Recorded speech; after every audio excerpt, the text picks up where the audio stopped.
Assalamualaikum warahmatullahi wabarakatuh. Alhamdulillahil wahidil qahhar, al-azizul jabbar, mukawwirul laila 'alan nahar. Wassalatu wassalamu ala nabiyyina Muhammadinil mukhtar wa alihi athhar wa ashabihil akhyar. Ashhadu an la ilaha illallah wahdahu la syarikalah wa ashhadu anna Muhammadan abduhu wa rasuluh. Allahumma salli ala Muhammad. Kaum muslimin yang dirahmati Allah, sebagai seorang muslim tentu saja kita melakukan amal-amal soleh dalam kehidupan kita. Solat tahajud, saum, berzakat, haji dan umrah dan lain sebagainya. Allah Subhanahu wa ta'ala membalas setiap amal yang kita lakukan. Faman ya'mal mithqala dzarratin khairan yarah. Sekecil apapun amal yang kita lakukan akan dibalas oleh Allah Subhanahu wa ta'ala. Artinya, apabila banyak kita beramal, dilakukan ikhlas karena Allah, maka Allah membalas pun dengan banyak kebaikan.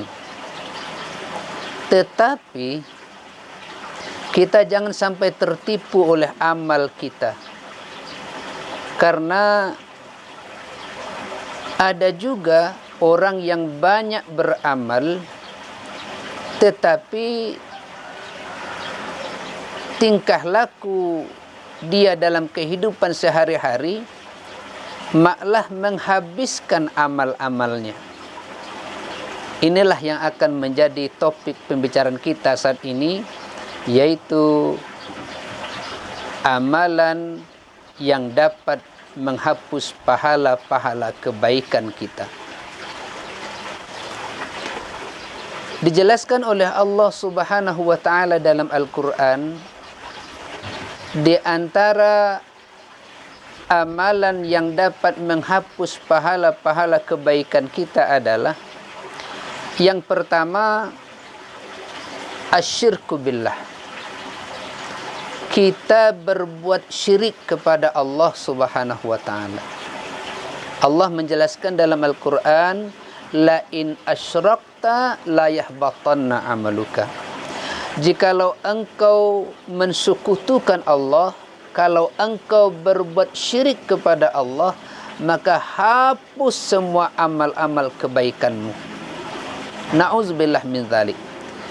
Walaupun orang itu sudah melaksanakan ibadah haji berkali-kali, sering berinfak, malamnya solat tahajud, saum Senin Kemis, ketika dia melakukan perbuatan syirik kepada Allah, maka seluruh amal kebaikannya rusak, binasa dan habis. Ini yang pertama. Kemudian Nabi Muhammad sallallahu alaihi wasallam menjelaskan dalam hadis beliau yang diriwayatkan oleh Ibnu Addi dari Ibnul Hakim, kata Rasulullah menjelaskan, sittatul asya' tuhbitul a'mal. Ada 6 perkara yang bisa menghancurkan, menghabiskan seluruh amal kebaikan kita. Jadi mesti kita berhati-hati terhadap hal ini.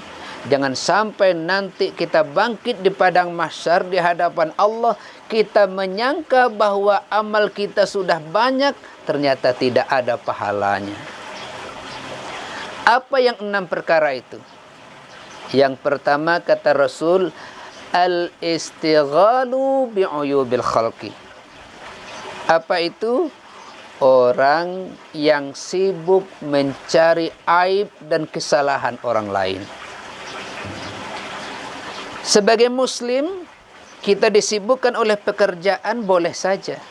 Sibuk mengurus anak, bagus. Sibuk mengurus suami, elok. Sibuk mengurus masyarakat, mantap. Tapi ketika kita sibuk mencari aib dan kesalahan orang lain, maka semakin banyak kesalahan orang lain kita dapatkan, semakin banyak pula pahala-pahala kebaikan kita akan rusak, akan habis, binasa karenanya. Jadi maka dalam hidup ini sebaik-baik kita adalah mencari aib dan kesalahan diri kita sendiri ketimbang mencari aib dan kesalahan orang lain. Kalau kita mencari aib dan kesalahan diri kita sendiri, maka ada keinginan, kesadaran pada kita untuk memperbaiki diri, untuk bertaubat kepada Allah. Tetapi ketika kita mencari aib dan salah orang lain, maka kita menyangka bahwa kita lebih baik dari dia. Pahala-pahala kita pun habis karenanya. Sehingga kita tidak sadar nanti di akhirat tidak ada yang akan kita hadapkan kepada Allah. Karena ternyata banyak amal kita lakukan tidak ada pahalanya. Ini yang kedua. Yang ketiga dijelaskan yang dapat menghapus seluruh pahala kebaikan kita adalah qaswatul qalbi. Apa itu qaswatul qalbi? Busuk hati. Busuk hati ini bukan hatinya bernanah, tidak. Busuk hati ini artinya orang ini, kalau lihat orang bikin pondasi rumah, demam dia. Kalau rumah orang sudah naik batanya, bisa masuk rumah sakit dia. Kalau rumah orang selesai, mati dia. Jadi dia tidak ingin melihat kemajuan, kebaikan dicapai oleh orang lain. Membuat hatinya sakit. Ini disebut qaswatul qalbi, orang busuk hati. Dalam hadis lain Rasul menjelaskan al-hasadu ya'kulul hasanat. Hasad, iri hati, dengki itu memakan seluruh pahala kebaikan. Seperti api memakan kayu bakar. Nauzubillah min dzalik. Kemudian yang keempat, yang dapat menghapus seluruh pahala kebaikan kita adalah waqillatul ahya. Apa itu? Orang semakin menipis rasa malu. Orang kalau sudah menipis rasa malu, akhlaknya jadi rusak, pahalanya jadi habis. Apa sebab? Kata Nabi mengatakan, malu itu ukuran keimanan seseorang. Nabi menjelaskan, al-haya'u minal iman. Malu itu bagian daripada iman. Artinya, orang semakin baik malunya, semakin tebal rasa malunya, menunjukkan semakin baik keimanannya. Semakin tipis rasa malunya, menunjukkan bahwa dia itu semakin tipis pula rasa imannya.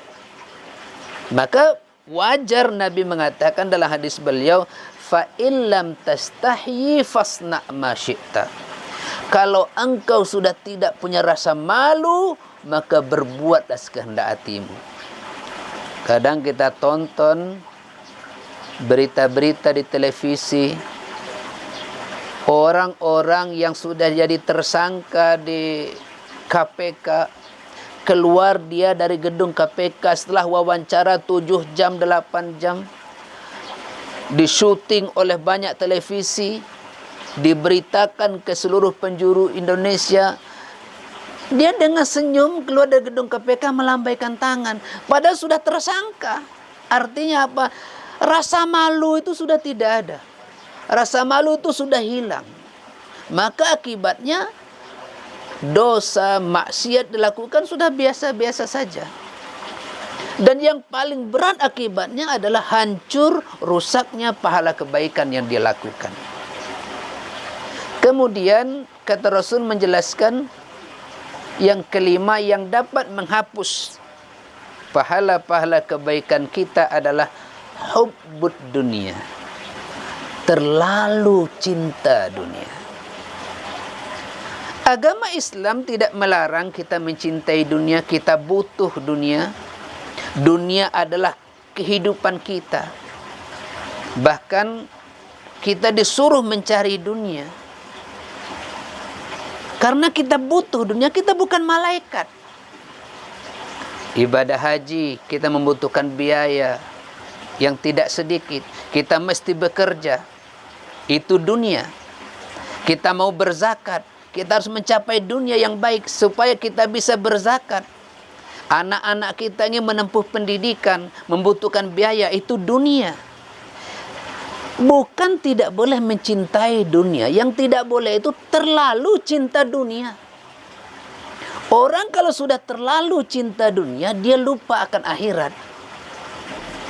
Yuhibbuna dunya wa yansawnal akhirah. Terlalu cinta dunia, dia lupa akan kehidupan akhirat. Ini pertama akibatnya. Akibat yang kedua, kalau sudah terlalu cinta dunia adalah wa karahiyatul maut. Dia takut mati.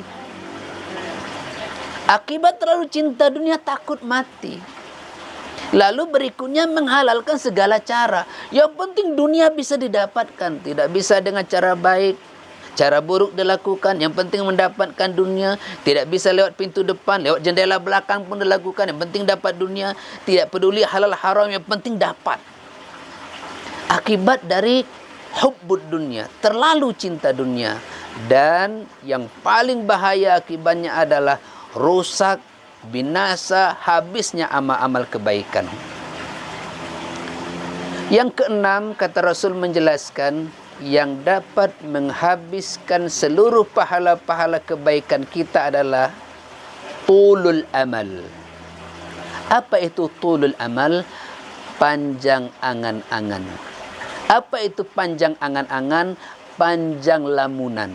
Apa itu panjang lamunan? Kalau kita sederhanakan bahasanya dalam istilah di dusun kita, tinggi hati. Apa bedanya orang tinggi cita-cita dengan tinggi hati? Kita disuruh agar memiliki cita-cita yang tinggi, tapi kita dilarang memiliki tinggi hati. Apa bedanya? Orang yang memiliki cita-cita yang tinggi adalah orang punya keinginan, punya maksud dan tujuan, tapi dia bisa mengukur antara keinginan dengan kemampuan dia. Sementara orang yang tinggi hati, yang panjang lamunan, yang panjang angan-angan, dia tidak bisa mengukur antara keinginan dengan kemampuannya. Keinginan terlalu besar, kemampuan kecil. Akibatnya apa? Ketika keinginannya tidak tercapai, dia bisa stres. Dia bisa stroke. Nah, kalau stroke masih mending, kalau 2 stroke lebih bahaya. Jadi, sifat seperti ini membuat pikiran tidak tenang, sholat tidak khusyuk. Selalu dibayang-bayangi oleh keinginan-keinginan. Sifat orang yang seperti ini adalah kalau dia belum memiliki sesuatu, dia berpikir. Kalau badannya sudah rebah di atas tempat tidur jam 8 malam, jam 10 pun belum terlelap matanya. Menerawang pikirannya, berangan-angan. Itu kalau belum memiliki. Kalau dia sudah memiliki, dia suka pamer. Nah ini penyakitnya. Belum memiliki, dikuras pemikiran bagaimana supaya bisa memiliki. Kalau sudah memiliki, dia suka pamer. Oleh karenanya, agar kita tidak memiliki sifat tulul amal, panjang angan-angan, mesti kita sadar diri siapa kita. Kalau memang kita ini burung pungguk, jangan pernah merindukan bulan. Kenapa? Karena nggak mungkin akan sampai ke bulan. Patah sayap nggak akan sampai ke bulan. Karena kita burung pungguk. Nggak sampai ke sana. Kalau kita burung pungguk, rindukan saja pucuk cempedak, pucuk kulit manis. Jangan rindukan bulan. Jangan pernah kita menginginkan diri kita seperti orang lain. Kita lihat orang itu pakaiannya bagus. Kita kepengen memakai pakaian itu. Dia pakai pakaian itu pertama karena dia punya biaya untuk membelinya. Yang kedua, karena baju dan celananya sesuai dengan ukuran badan dia.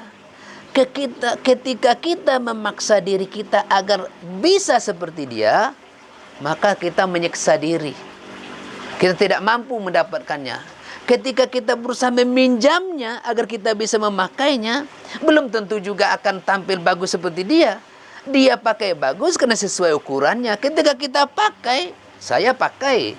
Karena dia pakai kelihatan ganteng, tampan, saya pakai. Ketika saya pakai ternyata tidak tampan. Kenapa?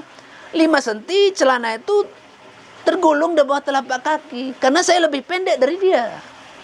Karenanya ada istilah be yourself. Jadilah dirimu sendiri. Kun anta. Jadi diri sendiri, jangan jadi orang lain. Kita mesti tahu siapa kita. Bayang-bayang setinggi badan. Kalau tangan pendek, jangan hendak memeluk gunung. Ini ketika kita tulul amal, habis semua amal-amal kebaikan kita. Kaum muslimin yang dirahmati Allah, yang terakhir, yang ketujuh, yang dapat menghabiskan seluruh amal kebaikan kita adalah wazalimun la yantahi. Apa itu?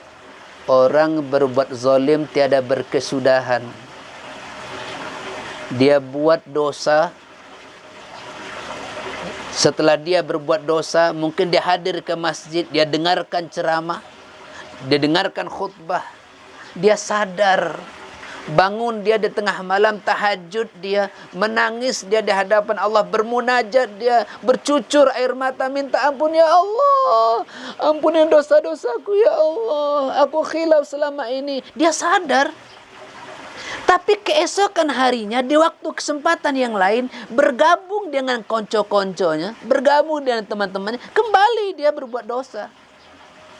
Kembali dia bermaksiat. Setelah itu dia sadar lagi. Minta ampun lagi pada Allah. Setelah minta ampun, bergabung dengan kelompok-kelompoknya, dia berbuat dosa lagi. Begitu seterusnya. Berbuat dosa, sadar. Berbuat dosa, sadar. Kembali kepada Allah. Sudah itu dia tinggalkan Allah. Ini disebutnya wazalimun la yantahi. Berbuat zalim, berbuat dosa tiada berkesudahan. Adakah pahala-pahala dia ketika berbuat baik? Ada. Ketika berbuat baik ada pahalanya. Tetapi pahala-pahala dia berbuat baik habis, rusak, binasa karena perbuatan dosa yang dilakukan pada waktu berikutnya. Na'udzubillah min zalik. Kaum muslimin yang dirahmati Allah. Jadi dari tadi ada 7 amal yang dapat menghabiskan seluruh pahala-pahala kebaikan kita. Mesti kita berhati-hati. Jangan sampai nanti di hadapan Allah kita menghadap Allah tanpa membawa pahala-pahala amal kita.